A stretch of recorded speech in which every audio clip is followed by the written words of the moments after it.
Jackson gets blocked hard by you-know-who. Kachuk. McDavid scores! Game winner! Series winner! Oh, he scored! Oh, Steve Smith in a technique to get it out of his own zone, put it in the net! Cam Talbot and Mike Smith, they're going to go at center ice. This is the Battle of Alberta we've been waiting for 3 decades! Welcome, everyone, to another episode of the Fuel and Fire podcast. I am Faiz from the Oil Rig, and joined with me is my co-host Josh from the Win Column. Hello, and we've got 3 guests with us tonight, Greg and Simon. Thanks for coming back. Thanks for having me, yeah. And we got a first-timer, Aman, who is here, so we're happy to have him. Hello, thank you for having me. And this is our trade deadline recap. So it's a good thing we have a few Flames fans here, because they were, the busiest team in the NHL on Friday? They had to have made at least 5 trades off memory. Fred Conroy never put down his phone. Whether that was because he was playing Tetris or calling other general managers, honestly, I'm not too sure. But yeah, probably has the highest Candy Crush score in the league right now. You might be right, honestly. That wouldn't surprise me. Definitely the most mentioned general manager on Twitter. Everyone calling for him to be fired, but he was definitely trending in Calgary, probably. I mean, damned if you do, damned if you don't, though. We were talking about our last episode, how everyone on the Flame side were we don't know what we want him to do. Yeah, and it looks like he doesn't know what he wants to do either, so kind of just stuck with that. Yeah, like you mentioned, was it last episode or the one before that? We talked about, what are the Flames going to do at the deadline? And we're like, oh, we got to wait and see. They kind of got to see where they sit in the standings. And it turns out they were still sitting in the same spot and decided to do nothing. So, yeah, it was a very uneventful day, which I'm sure us Flames fans on this podcast have a few thoughts on that. So I won't take up all the airspace. But, yeah, it wasn't exactly a fun day to be a Flames fan. Well, I know I was disappointed for sure. I think... I honestly don't know if I would have cared whether they bought or sold. I just wanted to see a move in a direction. Because frankly, I think sitting on the fence isn't going to get us anywhere, obviously. No matter what, we were going to end up getting knocked out in the first round with the team that we currently have. I would have liked Conroy to, even if it would have been just a third line guy, just brought in to try and help the team for it probably would have costed a second round pick in this market. But whether it be that or trading one of our guys for, again, a second or third round pick, I just wanted to see something. I wanted to see a sign of life at a certain point in the day. And obviously we didn't really get to see that.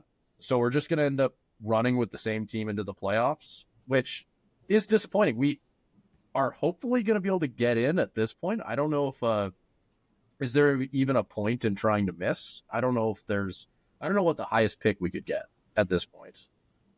Yeah, I think I saw a tweet earlier today that mentioned the cutoff rate for the bottom 10 is 85 points, and the Flames would have to get 14 points in the last 19 games to be able to sink to the bottom 10. So sub 400 hockey, which would take a catastrophic failure to get that. So I think at this point, any hope of keeping their pick is pretty much out the window. So as much as it sucks to have to root for a team that's dead last in the league in goals to win, that's kind of their only hope at this point, because you're not going to be keeping your own pick. So at the very least, let's get a couple playoff games in, hopefully, versus the inevitable that always happens is missing and, picking 16th, except now they don't even get a pick 16th if that happens. So it's just feels like a completely wasted season if you don't make the playoffs at this point because of the misdirection of Conroy. And it's, like you said, Simon, it is frustrating.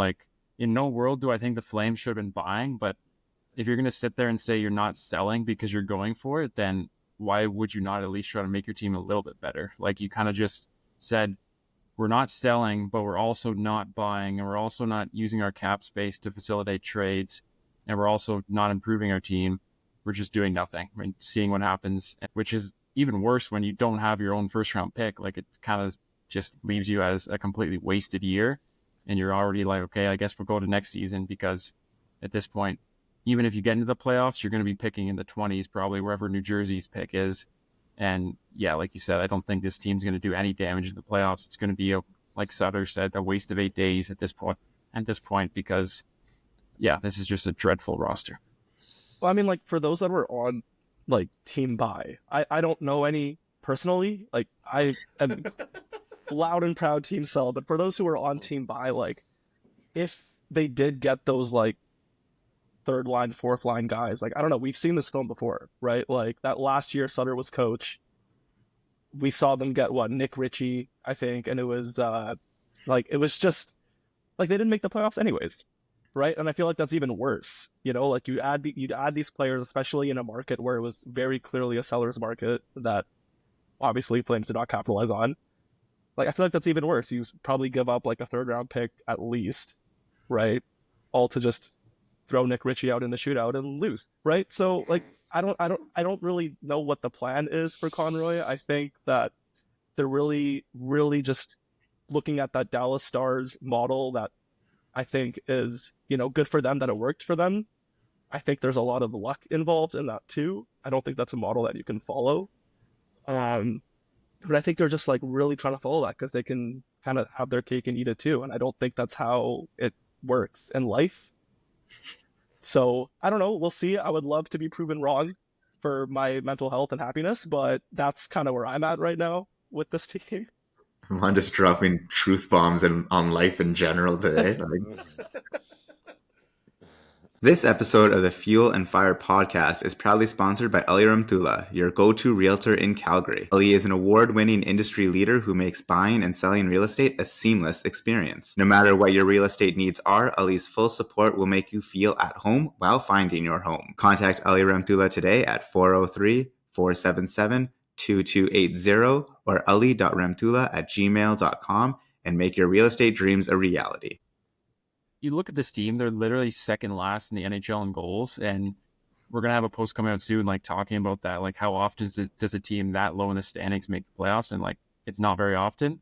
So unless you're going out and buying prime Ovechkin and prime Mike Bossy, there's no point of adding to this team. It's not going to make a difference. Like they were connected to like Luke Cunnin and like Brandon Carlo. It's like you're literally 31st in the NHL in goals. Like you have one of the lowest leading scorers on your team in the NHL, like a sub 50 points. Like unless you're adding like a literal generational talent, which you can only do through the drafts, by the way, but unless you're doing that at the deadline, like there's no point of wasting a draft pick on a guy who's gonna play like 15 minutes a night. It reminds me of when they traded for like, well, every move that Brad Treliving made, but like Ryan Carpenter, like Derek Forbort, like when he traded a second round pick for Curtis Lazar.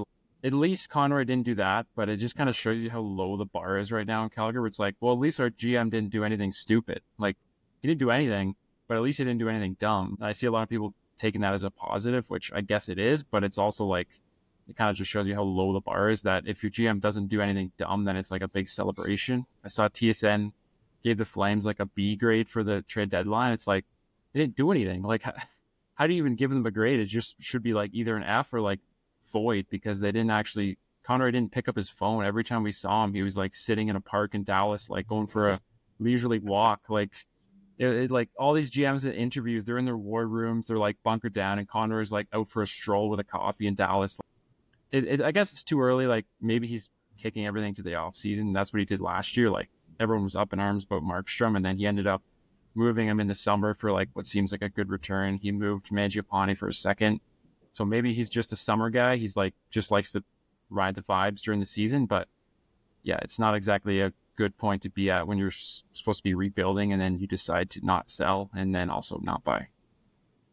Yeah, I mean, I don't know. From an outsider's perspective, I actually think it's a smart deadline. Like you're probably have a good chance at making the playoffs still. But you're going to be out in the first round, maybe the second round if Dustin Wolf continues to be super hot. So you don't really want to buy. You don't want to sell though, because when you've got the vibes going, like, I mean, just look at Chicago. Like, look at Bedard. The guy looks like he's in hell because the team, like, they made a plan to just completely, like, destroy the teams that they can get prospects, and they start with him. Whereas you look at San Jose, yeah, the team's not doing great, but the vibes are immaculate. Like, you got players having sleepovers. Like, I want to be on that team just for the fun. Like, I mean, I think you gotta put some stock into that, and I think that's something that a lot of people don't realize or don't maybe think about it as the human factor of it. So I think, yeah, I'd give them a B. I'd give Conroy a B.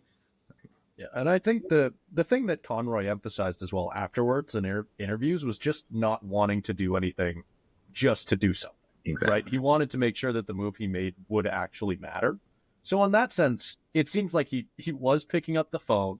He was talking to people about potentially retaining some cap in some other deals, maybe getting something for doing that, just to use that $18 million worth of cap or whatever the Flames have. And it sounds like nothing worked out. Nothing was really worth it. And in that sense, considering what we had in the past, I do actually kind of agree with you. It is nice having a general manager who's willing to just kind of go, okay, we don't need to trade a second round pick for a fourth liner. Like we don't need to do that. It wouldn't help us out right now. We can hold the ship the way it is and just ride it out to the off season. But at the same time, imagine what we could have gotten for Anderson, right? Like, I think just the idea of selling would have been, we could have gotten so much. And I think that's the part that hurts for a lot of Flames fans. To be fair, I don't think you can trade Anderson with an extension right now. So if you wait till the summer, you can trade him with an extension, which means you get a better haul, no? It's true. Yeah, I That's wasn't true, thinking about that. I mean, I think the Flames though are just they want to re-sign him. Yeah. Like you said, that's a smart move, but I mean, I don't think that went through their heads, but maybe that's just me being too negative. It's just frustrating because it's just the short-term thinking that I think has plagued this organization for like decades. It's you come into the season, you're like, okay, we're retooling, we're rebuilding. We just added like a blue chip prospect last year at the draft. We stockpiled our firsts. And then as soon as you get a sniff of the playoffs or anywhere close, that's all out the window. And it's immediately like, well, now we're going for it. Now we're not trading Anderson. We're not trading Joel Hanley, who we got for free on waivers. Why is there such short-term thinking? This organization essentially runs itself on a year-by-year basis. There's no like long-term goal. There's no long-term plan.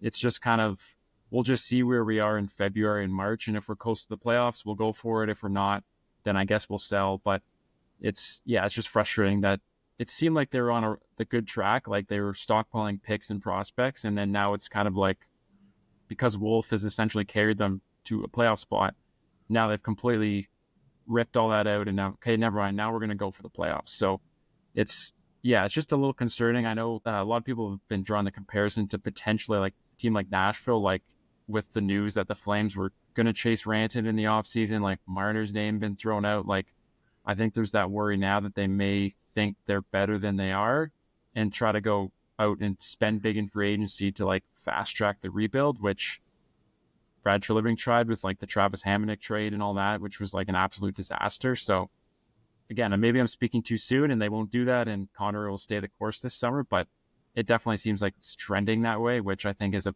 huge mistake because like they just have no blue chip prospects in their system outside of Zane Parekh and Dustin Wolf. And then there's a huge drop off. I don't know, the one thing Conroy said that really bothered me is because like I understand that like your team, it's really important that it has a culture. And after the last season that the Flames had where like everyone and like their pet goldfish wanted to leave, I agree. It's very important to have that. But I think I saw one quote where he was like, nobody wanted to leave as like a response as to why they didn't sell. And that just infuriates me because like you are the manager. That is not their decision.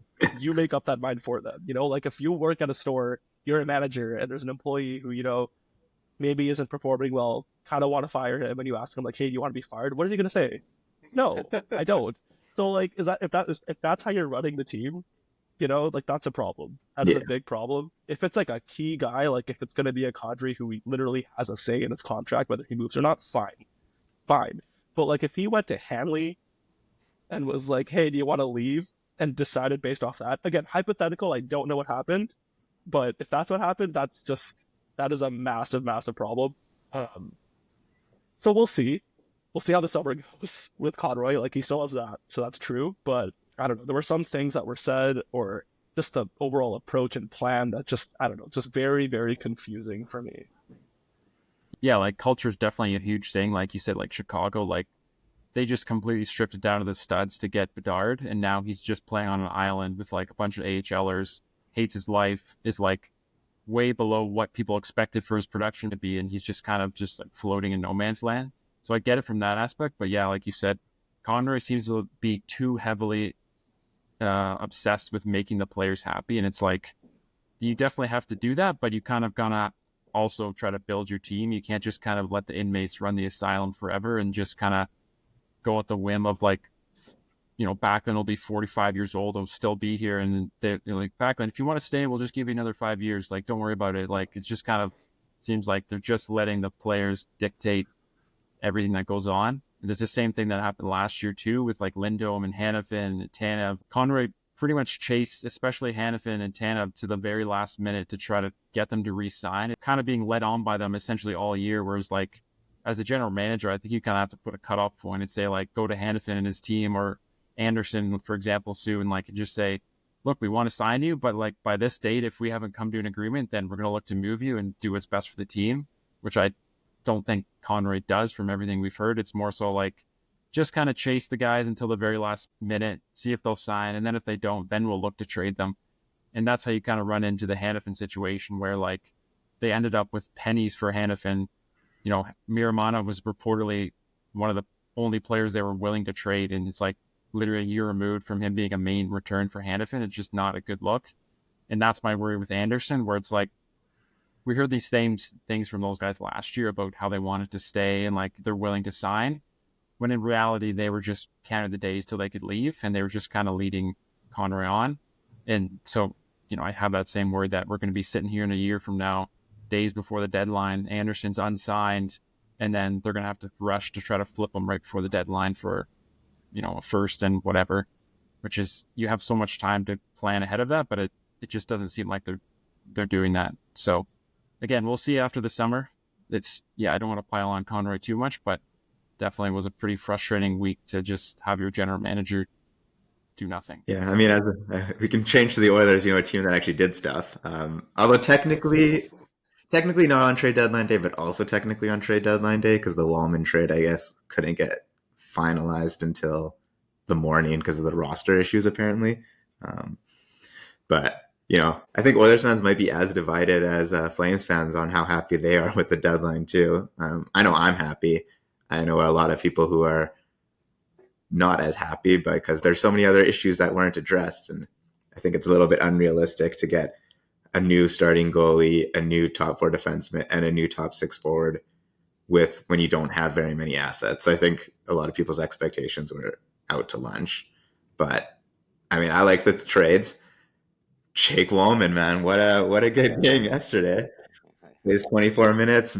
+3 makes the ridiculous alley-oop pass. I don't know if you guys were seeing any chatter, but I know there's a lot of people who are like, who is Jake Wallman and why did we give up a first for him? Now you know. It was I think the biggest surprise for me was just like what they decided to go after. Like, I think people were expecting probably like more of a defenseman, maybe a right shot, maybe a goalie, and then what do? They get like multiple forwards, like an offensive defenseman, a left shot. But yeah, Wallman is great. I mean, for the more casual fans who haven't watched much terrible Detroit Red Wings or terrible San Jose Sharks in the recent years, I get why you might not know who he is. But yeah, and then an electric debut, especially like the assist maybe we could have predicted, but the hit on Rantanen I was saying the others looked like they were targeting Rantanen, and I'm like, did these players think personally that he didn't come to Edmonton? Like, no, the Rantanen storylines are plentiful. It sounded like the Oilers were like close on a contract with him, but they just didn't have the assets to compete with Dallas. So I know we talked about that on an earlier pod about how that would have been such a perfect move for the Oilers. So it's cool to see they tried it. And I think if they would have had better assets, they probably could have got it done. But yeah, I think we talked about that too. Like, they just don't have the assets like a team like Dallas, where you can trade like a Stan Koven and guys like that. That's hard to come by. So it makes sense. But it's wild that the Oilers were that close to potentially getting Rantanen, because that would have like absolutely broke Flames Twitter. Like, it would have been just a nightmare for us. So I'm glad it didn't happen, and they walked away with Wallman instead, who's great, but he's not Rantanen. So, but it's scary to think how close that was. Like as a Flames fan, imagine hearing that on deadline day. Not only does your team have a horrible deadline, the Oilers just signed Ranson to an 8-year contract. I might have gone 0 dark 30 for like a month or something. I would have been out of here. No, I mean, we need Wallman more than we needed Rantanen for sure. And I think the flexibility that it gives us on the defense is huge. Like, I think that's, people are like, why didn't we get a right shot defensive defenseman? Well, you now got a left shot who can play the right side. So you can now keep Kulak with Nurse if you want, or you can move Emberson with Nurse, or you can put Wallman with Nurse. And then you can have a third pair where you have one of Kulak or Wallman anchoring that third pairing. Like, you've now got 3 solid defense lines. And like, I think, you got a guy who was the number 1 in San Jose and was killing it there. And now you put him on a team where he's the number 5, even though he can play better than that. But you've got a guy who can play, at the very least, is a top 3, top 4 defenseman that you can have on your bottom pairing. That's a luxury, despite what I think, Craig Button saying this is the worst Oilers defense he's ever seen, which is, okay, so you haven't watched the Bucket of Darkness then, but I wouldn't take that too much to heart. I did enjoy though, because Mark Giordano was on the TSN panel, I remember, and I think he was also like, I don't understand this Wallman trade, but if you're going to get him, I guess now you play him with Bouchard. And I think everyone else on the panel was like, what? Why would you do that? 5 forwards. Yeah. It's like, no, what we're going to do is we're going to put those 2 on defense, but then you're going to have your Janmark Brown and Henrique defensive line. And then as soon as the faceoff goes, it's a switch. It's a new strategy. You're going to throw them off. They'll never see it coming. It's a bold strategy. Yeah, I think it's interesting. Like, this kind of ties into the Flames discussion too, where it's like all these teams in the West are just stacking up. Like, Dallas got Rantanen, the Avs made like 1 million moves. They got so much better. The Oilers added Wallman and some depth pieces. They're looking good. Vegas has the LTIR ads they're going to get in game 1. Like, all these teams are stacking up, and it's like I just don't know what the Flames, like Conroy expects. Like, do you really think you're going to beat one of these teams in the first round? It's just like the arms race in the West is crazy, and then you have the Flames who we're either going to add Luke Cunnin or add no one, and it's like, yeah, I mean, maybe we'll be back here in like 2 months and the Flames somehow won a round, but it's like, it's just hard to see the vision when you see how good these other rosters are. Like, I can't see them taking a single game against a team like the Oilers or the Stars or the Avs or Vegas. Like, Winnipeg, maybe, I don't know. Winnipeg seems like kind of an overachiever every year, and they kind of had a pretty bad deadline. They didn't make any big ads, so maybe if the Flames run into the Jets, they could take a couple games. So I could see that maybe, but yeah, it's just like crazy how stacked all these top teams are. There's that, President's Trophies curse that some people like to talk about. The Jets might be sitting ducks for that. But I don't know. If I'm going to, I guess, play the other side of the field here for the Calgary things, it's just like, you have the Devils pick. They look like they're going to be in a lot of trouble here. You have 2 firsts this year and next year. In the past year, added Perek is huge. It seems like everyone's taking a step forward. Like, the chance to let Wolf and Coronado and Zari play in these games that are important is you can trade for a higher pick. You cannot trade your way into these important games. So I think that opportunity itself, with a lot of maybe a new core already on the roster, is it's worth something. I know it's not as fun. I get why they did what they did, and I get why most of our Flames Tank Nation fans are upset about it. But I don't know. I see the vision, I guess. I think that,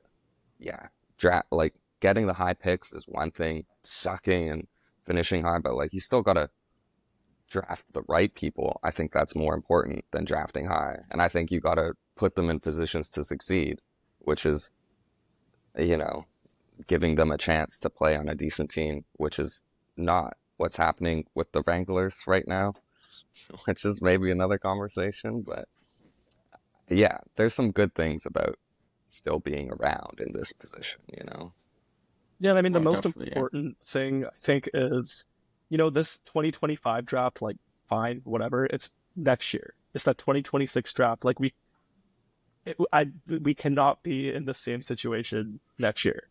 You know, like this year, fine, whatever. Like it's a weaker draft. If you want to make a run and go for it and enjoy the sweep, then do it. But like that draft in 2026 is so much more important. And, you know, like you said, they have the Perek, they have Wolf. Like those are great. Like those are really key pieces. You just need that for forward now, right? And that's the missing piece. And kind of what Josh said earlier, you get that through the draft. Unless you're Vegas and you can trade for Eichel, it's not happening, right? So it's really that draft that we need to see Conroy really prioritize. And I think that starts with the summer. I thought it would be this deadline, but now it's going to be the summer. Yeah, that 1C is like the crucial missing piece right now. Like you look at any team that's won a cup, any team that's played in a final, they have an elite 1C. Like you're not going anywhere in this league without a top line center who can like play a ton of minutes and be a point per game. And the Flames just don't have that. Like Morgan Frost, I think, was a great ad. Like he's a really good young player, but he tops out as a second line guy at most. And on any good team, he's probably like a really good third line center. Like Michael Backlund, like we all love him, but he's completely washed. Like he looks like a shell of himself. Like his career is coming to a close. Kadri's great, but again, like on any good team, he's a number 2 center. So where are you getting that elite number 1 center? Unless it's like through the draft, the only hope is, like you said, an Eichel trade. You're the Flames, that's not going to happen. You're not going to be able to trade for and extend a player like that. Maybe you pull like by the off chance like a Tage Thompson type deal where you bring in a guy who just hasn't really reached his potential yet, and then he breaks through on your team. But again, that's like that happens like once a decade where a trade happens for a guy and then he turns into an elite center. So yeah, I think at some point here they're going to have to add at least one more top 10 pick, and it's going to have to be a center because there's just nothing in the system at center. There's nothing throughout the organization, and I don't see how you're going to succeed like without one. You've got the stacks prospect pool in defense. You've got Wolf, who can be your starter for a decade. You've got some good wingers, nothing elite, but if you have an elite center, you can make do with guys like Coronado and Zary on the wing because they can play with the elite 1C. Look at the guys who Crosby's played with throughout his career. You can throw anyone you want, and they'll succeed with a center like that, and the Flames don't have anyone like that. So, yeah, that's the biggest thing for me is like you just need to add that 1C, and then I can get behind going for it. But until you have that, it's just hard to envision a future for this team going anywhere. And when you're trotting out like Kadri, Backlund, Frost as your top 3 centers, that's not going to get you anywhere against good teams. Yeah, like offense is so bad for the Flames right now that Ryan Donato would be the Flames' leading scorer if he was a Flame. Like I think he has 48 points, and I think Kadri and Huberdeau I think have 46, and they're leading the team. Like that, like it is bad here, you know. So you need to build it up. You need to build up that cupboard again and get those prospects and have your offense back again, right? You need to score goals to win hockey games, right? Flames can't do that yet. So that's kind of what we're waiting on now. Yeah, you're not in the early 2000s where like a Daryl Sutter team can scrape by scoring 2 goals a game and you can just grind out wins. Like the game now is built so much more on like speed and skill. It's not like it was when Sutter was coaching in like 2004. You can't just scrape by being like a 2-1 team, 3-2 team. It's like you need that skill, and the Flames just don't have it. And they don't have a good coach either, but that could be a whole nother like entire episode of the podcast ranting about Ryan Huska. But that's just another big area where I'm like, man, like I don't see this guy guiding this team to anything anytime soon. So it's again like there's just a lot of question marks for the team, and that's why it's so frustrating to see them do nothing when it's like there's so many ways we can still improve, and they're kind of just choosing to be like, whatever, let's just see if we get in. Maybe we'll win one game. Maybe like the owners will get some popcorn revenue for the 2 home games we get, and then we'll do the same thing next year. So yeah, it's just there's a lot of what ifs, and it's like very short-term thinking that has always plagued them and still does. Where in terms of the trades, like, you know, do you guys have any like under the radar trades that happened on Friday that you think are actually going to be like no one talked about them, but they're going to end up being big trades at the ends up being? Yeah, Greg, Zetterlund, yeah. That's fair. Yeah, I could not believe that they traded Zetterlund. I don't know why you would. Yeah, that was a random one. I saw that. I was like, wait, why are they doing that? Like, that just seems like I think the Sharks have done a really, really good job of rebuilding. That was kind of a weird one. I don't know why they would do that, but yeah, I think another one that kind of stood out. I like the work that, I hate to say it, but Treliving did a pretty good job in Toronto. That kind of goes back to like how much an owner dictates what a GM could do. Like Treliving just went out and spent 2 firsts at one deadline to boost his team. He never would have done that in a million years in Calgary. And I think that kind of points to how the owner's probably still calling the shots here. And like Conroy, Treliving, Feaster, whoever it is, they're kind of just a puppet for the owners. Because like Treliving never would have done what he just did in Toronto and in Calgary, but he obviously has the green light there. So I will say I liked his moves. Like, I think they were both good additions. As much as it pains me to say, I think the Leafs are looking pretty good right now. It's obviously like an absolutely loaded Atlantic division. It's absolutely insane, like with Marchand going there, and then Tampa made a great move. But yeah, I think Treliving did a pretty good job. So credits to him because he never did a good job here. So. Right. Well, I mean, I kind of agree with you. I think the Leafs made some pretty decent deals as well, but I guess this is the Fuel and Fire podcast. We haven't brought our 6 on Ice team onto this podcast, so we'll stop talking about them out at West. We hate the Leafs anyway, so we can't say any more nice things about them. When it comes to our 2 teams, though, TSN said they gave Calgary a B. What is your guys' grade? Like, I know I have a feeling you are not all the happiest, but I'm curious what you guys give Calgary. Oh gosh, I don't even really know at this point, because I do get kind of the sentiment of you didn't really lose anything by not doing anything here at the deadline, because obviously I think at this point we knew they weren't going to sell. I think there was a certain point going into it that selling, we were all hoping that Conroy would kind of wake up at some point there and try and sell somebody off, but I think maybe it was a little hopeful. I think it was pretty clear that the Flames were going to try and be conservative buyers, and nothing worked out. And Conroy didn't necessarily make any moves that were poor or anything like that. He stuck to his guns. He didn't do anything stupid, frankly. And that, for the Flames, I have to say, like, again, Josh, you already talked about it, low bar, but I don't know. I'd give him a C just for not trading for, like, I don't know, what did you say earlier? Ryan Carpenter? Like, we can take that. That's okay. I'd give him a C.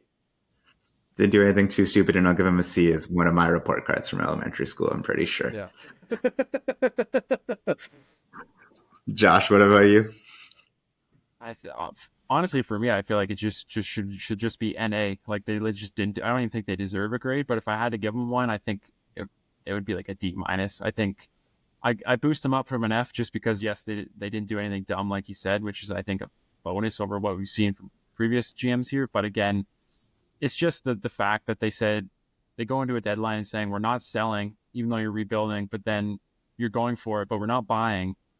It's just like the indecisiveness that I think is going to be a huge mistake when we look back on it. So I'll put him at a firm D-. But yeah, I'll boost him up a bit from an F just because he didn't trade for any depth piece for a pick. Fair enough. Aman? Yeah, kind of the same, Josh. I'd give him, I think, a D. We knew they weren't going to sell. I was hopeful for a little surprise, but not surprised that they didn't sell. The one thing I will say is the UFAs that they had to sell, like the contracts that are expiring this year, they're not key pieces. So I'm fine that they're not getting traded at the end of the day, because the return would have been nothing anyways. And, Conroy still does have the summer again to kind of bring us back up. So benefit of the doubt there, I'll give him a D. The one thing that kind of confused me, though, is I don't know if it was Conroy who said this, probably not. It was probably some insider, but like pending UFA, for example, like Vladar, like he was being shopped around. We know that, but I think one of the insiders, like, I think it's probably Eric Francis. He said that, they were getting offers for like a 5th round pick. I would have took that and run, but I guess they value him more maybe for their playoff run this year. So that's fine. Like, that's the only thing that really comes out for like pending UFAs that bothered me. So D for now. But we'll see. We'll see about the summer. That's fair enough. With how bad Cooley's been doing the last little bit, I kind of wonder if that was a factor in not wanting to trade Vladar. Because, I mean, if if you did trade Vladar for a fifth there, in every game that Wolf doesn't start, you're going to be in a bit of a bad spot, assuming Cooley can't just flip the switch and start playing like he did in the first half of the year. But yeah, I don't know. I don't disagree. If the offer was a fifth, I would have taken that too. It's not bad at all. But I don't know. Getting a replacement for him would have been tough. Yeah, I think the thing is, like, really it's Dustin Wolf or nobody. So, like, either way, if Dustin Wolf goes down, you're screwed regardless. So you could put me in as the backup goalie, and I think the Flames playoff odds would probably be the same, because if Dustin Wolf's not playing, their odds of going anywhere is like 0. So yeah, it's like same thing with Joel Hanley. Like, apparently there was lots of interest in him, a guy who they got off waivers for nothing last year, and they refused to sell him. Like, again, maybe he's more like, he's been playing a lot of minutes. Like, maybe they just value him more for the stretch run versus like getting a pick. But given the prices on this market, I feel like you could have got a pretty good pick for him for a guy you got for absolutely nothing. So it just seems like not the best asset management, but who knows? Maybe they want to re-sign him, bring him back. So, he's been good at least. So I can't fault him in that regard. That's fair enough. I mean, so it looks like C, D minus, D. So that's a fail, I'm pretty sure, in Canada anyway. So that's not Craig, if you're listening. Sorry about that. I'd give you a B, like I said, but when it comes to Edmonton, the split varies wildly from what I've seen on different like group chats and Twitter and everything. I would give Edmonton, I think, a B plus. I think Wallman is a very good get. I think it's an Ekholm mini type of trade in the sense that you got a guy with a term with like a pretty good contract who's can play well and you bought for pretty cheap, especially looking at the prices. You gave up Carl Berglund, who's not making the NHL, and a first round pick. So it's not terrible at all. I think Trent Frederick, I mean, I'm hoping the guy comes back during the season, because otherwise I'm not really understanding the double retention cost. But, he's probably going to be a good guy in the playoffs. You've got depth going into the playoffs on forward now between him, Kane potentially coming back. I mean, Skinner's been scratched. I don't love that still. I think he should be playing. But, hey, you've got the depth there now. And, I'm glad they didn't panic on a goalie. I don't think anyone out there is really better. Granted, when Mrazek got traded to Detroit, I was like, is Talbot coming home? But that did not happen. And I think that's okay. I think you got to run with Skinner. Like we said last time, I think me and Greg were on the same page there. Yeah, no, I'm in the same range. I love the Wallman pickup. It's going to be great next year too. Yeah, I think Stu Skinner can get it done, maybe. Last time we said that, and then he went on an awful run. So maybe. Yeah, whatever, man. All right, cool. Well, this was a entertaining deadline for one team and a frustrating one for another. Glad I was on the entertaining side for this one. But thanks so much, guys, for joining us. Thank you viewers / listeners for tuning in, and we will see you next time on this Fuel and Fire podcast.